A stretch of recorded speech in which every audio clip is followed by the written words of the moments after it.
Alt tags for SEO. So this is an interesting topic. I help a lot of people with their websites that are ranking. They're not showing up in Google. So I'm taking a look at their websites, and in all of the image tags in their code, you can see if they're using tags or not. What happens oftentimes is they'll have a developer who just put the name of the company for every single picture.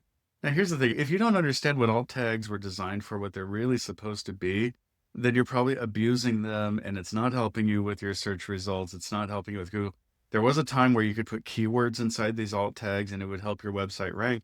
But here's the deal. Alt tags were actually created for the ADA. They were created for blind people who have screen readers. They have a piece of technology that is text-based, so they're not actually seeing these images. Instead of an image, they're going to see that alt tag. And if that alt tag doesn't describe the actual picture, then you're not really ADA compliant. You're not really helping those people. It's not helpful to those people that those tags were designed to help. And so, for example, I like to actually give a very descriptive alt tag.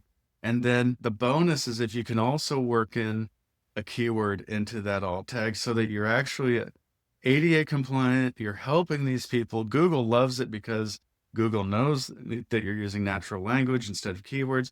But at the same time, you're actually slipping in those keywords. So for example, let's say that you are an Amish furniture manufacturer or a furniture store selling Amish furniture. So the key here is, let's say that there's a boy sitting at a dining room table, but you want to sell Amish furniture. You would say in your alt tag, boy sitting at a custom handmade Amish dining room table, right? So it's very descriptive.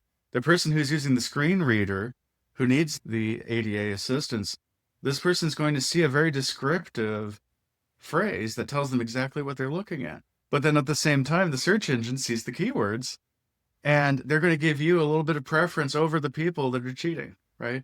So let's do it properly. Go through your website, check all those alt tags, find out what can you do to improve the descriptions of those photos, and is it possible to, without forcing it, to put a keyword in there? It would be better actually not to have keywords in there and have fully descriptive alt tags than it would be to force something that's unnatural, that doesn't seem to make sense, because Google's going to be able to tell through its natural language processing. I'm your Santa Barbara web guy, and I'll see you next time. Take care.